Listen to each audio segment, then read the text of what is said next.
All right. Okay. So I am happy to talk to you about carbon markets today. Just give you an intro. I'm actually quite a little bit scared of talking about carbon markets because it's such an abstract topic, right? It's something that's kind of in your ears all the time, but you may or may not know whether you're taking part in them or whether your organization is, right? So hopefully I'll give you that intro today. All right. So basically, not that long ago, I would say, I was feeling pretty overwhelmed, right, with climate anxiety. That's a real thing where, I felt like I needed to work, we needed to really work together as a civilization really urgently, right? But the scale of the problem is so large and the alignment we need to do is so great, right? So, but I'm one person and I lead a life of contradictions. That's true in environmental and climate impact, right? So I don't take transit as much as I should. I still drive an SUV, because I can't afford an electric car, even though I work for an EV charging company, right? I still burn natural gas for my house or my home. I mean, I buy products with plastic, and I don't really feel like I was helping the problem. But I joined a group called Air Miners. It was like an intro course to carbon removal, and it gave me some hope. And this is what they were trying to say. We must adopt a portfolio approach to climate change. It's not one thing that's going to do it. It's a portfolio. And similar to like a financial portfolio, different solutions have different risk levels, right? And that really calmed my mind, I think, because, I don't need to be the one, or I don't have to feel like I have to solve all of these problems all at once. And you shouldn't either. You can take your own path and work on what you can. Okay. So, what is the climate problem? Well, to get to net zero, which means we don't emit, well, to get to net zero, we need to eliminate about 51 billion metric tons of CO2 per year. Right. That's huge. Now, here's the thing. You can kind of break it down roughly. Like 80% of emissions are things that can be avoided, right? And 20%, so you have avoidance, 80%, and 20%, which are things like a CO2 that needs to be removed, right? So what can be avoided? What's that bigger chunk? Well, that means things like transitioning to renewable energy, or I should say, uh, low, low emissions energy, right? Enhancing energy efficiency, adopting sustainable transportation, such as electric cars or taking transit, improving agricultural practices, deforestation, reducing that, and changing heavy manufacturing practices such as concrete and steel, and also lifestyle changes. So that's about like avoiding emissions, like not putting more than we need to. The second part of that is on the 20% is actually the really hard part, which is like carbon capture and storage technology. You've probably heard about this in the news, right? Reforestation, soil sequestration, soil carbon sequestration, ocean sequestration. Those are really hard things, but those are necessary because those are for the 20% that we can't like avoid. We have to actually remove this much, right? So back to again, there's a lot of things to solve here, and we don't need to be, one person doesn't have to solve all those. We can apply multiple solutions where the investments are balanced. So at the heart of this discussion, though, is really about, well, how do you finance all this? And that's where I bring up carbon markets and carbon credits, right? Because like some of the hardest innovations that we need may only be financed if there's a price on carbon that's high enough. Which may be something that needs to be legislated, but that's another discussion. Okay, so what is the carbon market? A carbon market is a system designed to limit and reduce greenhouse gases emissions through the trading of, like, I'll call it emissions permits or credits, right? So a carbon credit represents 1 metric ton of CO2, right? Removed, or I should say avoided, okay, from the atmosphere. And that's really the, I could just say the financial instrument that gets traded, right? Now, on one side of a market, there's a buyer. Now, who are the buyers? It's usually, well, depending on how you want to name it, could be a polluter, somebody who's emitting, or, well, let's just keep it simple. On the buy side, there's a polluter, right? Um, On the sell side, right? Well, let's make it real simple again. Maybe we will call it somebody who has an emissions reductions project, right? And they can generate credits. And so then you have a buyer who needs to, let's say, offset their pollution, and they buy that credit from a seller who is avoiding or removing carbon from the atmosphere. Clear as mud, right? Okay. Now here's the thing, depending on the quality of this credit, there can be an independent verifier who has to verify whether this is truly 1 metric ton of CO2 avoided or removed. All right. Okay. Now, what's the motivation? You're probably thinking, why would anybody even consider this at all?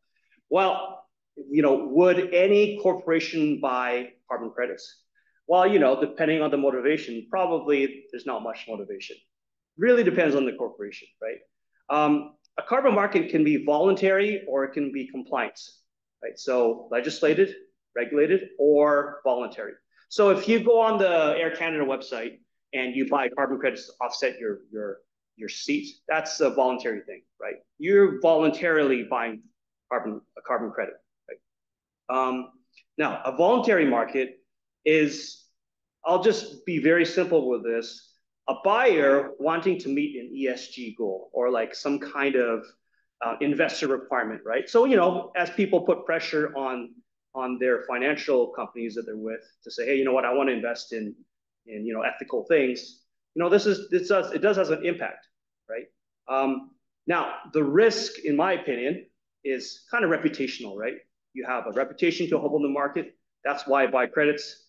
Now, here's the thing. Credit prices in voluntary markets are like 80 and 90% lower than what's in a regulated market or compliance market. So let's talk about the compliance side now. Compliance markets are government regulated. That can be provincial, state, whatever, federal. It's regulated. Now, governments have a huge role in this because they can shape the market with their regulations, right? So, what does that mean? It means that it's legislated or there's regular rules in place. There are annual targets, which means that the targets could be aimed at a specific industry, and that target can change every year, right? Just because you have to buy credits, that can be easy peasy for 1 year. But if you raise that target, or I should say lower target, or whatever mechanism you're using, you can also say raise the target, you're making it harder for that polluter to do the same easy peasy thing. Does that make sense? Right? So in a regulated or compliance market, any target that's missed must be offset by carbon credits. Maybe must is not a right word. You can either buy carbon credits or you're going to pay a tax, right? But I'll just say they must buy carbon credits. And again, carbon credits can be generated by emissions reduction activities, right? Such as solar, right? So if you have so I worked in actually this market in Alberta. In that space, you had, if you know Alberta's case, more than 60% of their electricity source is fossil fuels based, right? More than 60%. If you compare that to Ontario, because we have nuclear, our Ontario is only 6% in terms of I'll call it dirty electrical sources, right? So you have a huge disparity. So what happened in Alberta is the government of Alberta decided it needed to decarbonize, right? So fossil fuel electricity producers were legislated to hit annual emissions targets, right? And on the flip side, you had solar or wind producers using these credits to finance the building of projects, right? So you saw how money basically changed hands. These polluters were, in essence, paying for the, investing or paying for the investment in these solar or renewable energy projects to go ahead. Right? So that's one aspect of like carbon credits on the legislative side. And again, that target raised every year. So, hey, you know what? If I'm producing solar energy, I can get more and more credits every year, thus funding my project. All right. Now that's one. So let's actually talk about this some more. And well, one thing that's about legislation is it keeps prices high because there's a target and there's demand, right, for it. You probably have heard about, in our political, uh, what's happening in Canada right now. You probably heard about this carbon tax, right? This actually plays deeply into what I'm talking about. For example, right now, the federal government, Canada, has actually legislated pricing ceilings. So right now, I believe the price of carbon is $80 per ton. Every year, it's legislated to go up $15. So next year, 95, all the way to $170 by 2030, right? And that's an amazing thing. Somewhere in there, 170, I believe, is the ceiling it hits, right? And I'll talk about kind of why that matters later on. Right? Okay. So clear as mud, right? Okay, voluntary compliance markets. Okay, now there are different types of carbon credits. So we've already talked about them, renewable energy credits. There's also like energy efficiency credits. And on the voluntary side, things that you probably are aware of, you can also have the same type of things, but you probably heard about nature-based things like, hey, you buy credits that plant trees remove. And to be frank, and this is my opinion, it's not really my opinion, but nature-based credits are riskier. If you think about it, like if I'm going to go to like buy, let's say a forestry planting company, right? Like, can I guarantee that that tree isn't going to be susceptible to disease? Climate isn't, different things can affect that. And frankly, like how can you really measure how much a tree like sequesters or takes away carbon, right? So that's a very difficult question. It's a very difficult problem to solve. Right? So in general, nature-based solutions like that are much riskier. Whereas if you're talking about electricity, it's pretty clear cut. Right? I know how much energy you use. I kind of know the grid emissions factor of all my plants. I can figure that out. I can quantify that very easily. Okay. So why would you legislate a price on carbon? Like, why is carbon pricing important? Well, you've probably heard about direct air capture, right? Where it's just like you put up, I'll just make this up, a machine that just sucks, like a big vacuum cleaner, sucks carbon out of the air, right? Well, for that to make sense at current like technology levels, your carbon price needs to be somewhere between $200 to $600 per ton, right? To make that kind of viable. And you've probably heard the oil companies talking about something called carbon capture and storage. That's basically, at a refinery or something like that, you're pulling carbon right out of their refining process. I'll say you're capturing the carbon at source, right? And then your prices for that, it's varying, but let's say between 100 to 200 per ton. So you can see how like having a carbon price makes that viable, right? So let's say I am a field producer. I'm legislated to cut my emissions. Well, you know what? Maybe I can invest in some kind of technology to pull carbon at source. And I can use carbon credits to offset that, like my costs, for example, right? Or you can think of the other way. I have to pay this tax, but if I invest in this technology, I don't have to pay, a big tax bill, for example. Right? Why don't I buy as many credits? All right. So I've talked about carbon markets, but there's actually different types of markets. This is the one that I currently do. There's something called clean fuel markets, right? There's plastic markets, ecosystem service markets.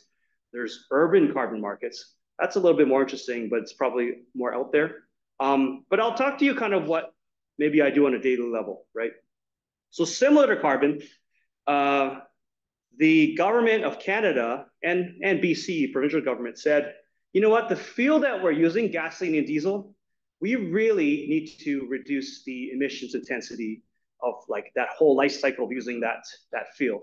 So everything from extraction, transportation to using it, we have to reduce that. And that matters because 25% of Canada's emissions is caused by transportation. So you can see why, like, if you listen to the news, you don't catch it. You might hear something called the clean fuel regulation. Like, I'll be frank, if you didn't know what this is, you'd be like, whatever. But this is super important because, again, 25% of our emissions is caused by this. It's caused by transportation. So in my sense, what happens is fuel producers have to keep reducing the emissions when they produce their fuels. All the amount that they cannot make up, they have to buy credits in an equivalent number of credits, right? On the flip side, I work for an electric vehicle charging company. Because we're avoiding avoiding emissions by fueling cars, right? We can generate credits, and I can pool all these credits, and I can go sell these credits to fuel producers who have to buy these for every year. And every year again, it's legislated to like the threshold gets harder and harder for producers. And you can see how the government is really shaping emissions reductions, right? Things that you may not see on a daily basis, you're a part of, whether or not, well, you're a part of it. Okay, so so basically, you can see how to get to where we want, we really need some financing tools to get some of these novel technologies or systems in place to mitigate climate change, right? And so I guess I would just want to close by saying that, we need a portfolio of solutions to fight climate change, right? Some people will work on riskier stuff, right? But if we have a portfolio, we de-risk it for everybody. Second thing is, follow your own path. And then for me, I've decided to focus on right now emissions avoidance, so electric vehicle charging. That's what I want to do. And the third thing, which is really interesting, is that you need to be okay that climate solutions are going to be contradictory, right?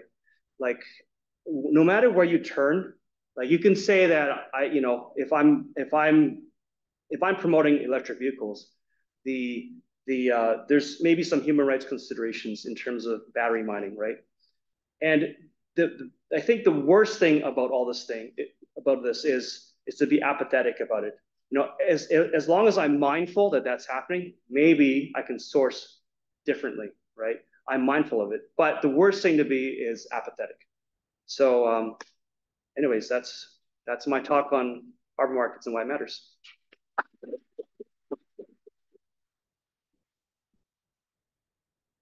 Thank you very much, Ernest. Amazing. This completely artificial market created to help solve that problem. We have got time for very small number of questions. We did have a little bit of a hiccup in terms of our tech, so we're going to go straight to it if that's all right, and maybe have a slightly fewer questions than we did before. But if we could have the mic head over to Tristan over there, that would be fantastic. Or you could shout out your question and I'll repeat it for the mic, if it's very short. Honestly, I can just say it from here. We just need, yeah, you can say it from here and I'll repeat it for the mic, yeah. Basically, I'm a big supporter of markets in general. In theory, I subscribe to Rewatt Power here in Ontario. Two things, most important thing, how do you prevent like double counting? If you were taking credit for someone charging their car, that person is in effect using carbon emitting. That person who got credit for it as if their electricity is emitting carbon, and then they think it's not no emission. So if you're selling that credit, how do you prevent the double count on that? So the question from Tristan there was, how do you prevent double counting in and he's going to say the rest of the question in the chat because I'm having a hard time trying to remember what it was. But Ernest won't, so please. Okay, so it's about double counting. That's the first thing. And then the second question was about, I forgot it already. Double counting and then charging the car. How do I know whether I'm polluting or not, right? Okay, so there's two questions. Double counting, so I'll tell you how it works in clean fuels, in the clean fuel market I'm in. Because it's legislated, we have to submit reports to the government, saying, here, I actually have to submit a report on every single charger that's in the network, right? And if basically cross-correlate between location data and addresses, right, to see if there's any kind of I guess duplication. So the truth is, only one charging station can be claimed. That from only one charging station should be able to claim credits that is generating from I guess that charge, right? So that's the first. That answers the first question. The second question was about electricity source and how dirty that is. Actually, that's a very good one. So there's a way to do this, and I'll tell you how it works across Canada. Is each province has a grid emissions factor, right? So in Alberta, it's quite dirty, right? So the amount of credits you can generate is a lot lower, 3 times lower than what you can generate in Ontario and Quebec, right? So the cleaner your grid, the more credits you generate from the same charge. Does that make sense? And as your grid improves, and I'll give Alberta credit, it is improving. The amount of credits they can generate in terms of clean fuel credits is rises. So thank you very much. I should have said we can also go online for questions, and apologies for that. There are a couple more in the room, but I'd like just to go online first. If anyone has a question there, either we can go to you live or you can do it through Han. Yes, so I got a cue from Jonathan. They messaged me directly. And the question is, any examples of Ontario utilities and third parties that are setting up local businesses based on this O.Reg 633/21, if you know what that is? No, I don't know what that is. It's the Jonathan, green do you know button. what? Yeah, sorry. It's the green button legislation passed by the Ontario Energy Board. The idea is that with the client's permission, you can get access to the data in the utility bill, and then you can use that to figure out, okay, let's go and sell them the idea of a solar panel or whatever it is to save energy, reduce the energy consumption on their industrial, commercial, multi-residential, and residential buildings. Okay. You're in the utility industry, so they have to do this. Yeah. I actually don't know much about this part, to be frank. I don't have a good answer for you. Like our local utility had to set up a sandbox and provide access by this past November. And the idea is that then third parties can go in there, and if they have capacity, like geometric engineers like yourself, and they want to set up a solar panel industry, then they can go in and they can market something, and then they can give a business proposal to the client based on their utility usage and show them the return on their investment, which would include carbon credits, by the way. Okay. If they're reducing their carbon footprint. Sounds interesting. Something to look into. Something to look into for sure. Generally, okay. So something's interesting about carbon markets provincially in terms of electricity. I don't know what I can't comment on what you specifically, but I can tell you kind of like the reason. Like for me, trying to sell carbon credits, buy and sell them, it was better for me to do it in Alberta than to do it in Ontario. And I'll tell you that story.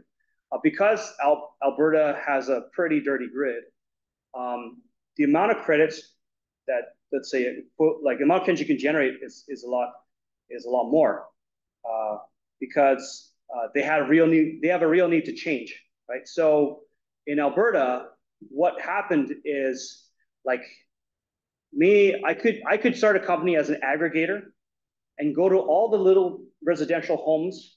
Actually, this is what I did. All the residential homes that had solar, right? And together we could create a pool of money, right? And then we could then create that pool and sell it to a utility who was legislated to buy it. And you know what? It's not something that would make you rich, but it's also nice to get a couple $100s per year for the next 10 years, right? And so you can think of it as a really low payout. And that was in Alberta because you could generate that kind of credits. Now, we would never do that in Ontario because the chain, we're already 94% clean, right? we don't have that demand. Let's say we can't get the price that we need to just finish off that extra 6%, right? So from a business standpoint, it made no sense for me to go into Ontario to try to sell credits. Secondly, because Ontario knew this, they didn't even have a legislated market in place, right? So that's my perspective on carbon markets and why it's in Alberta and not in Ontario. Interesting. All right, thank you, Ernest.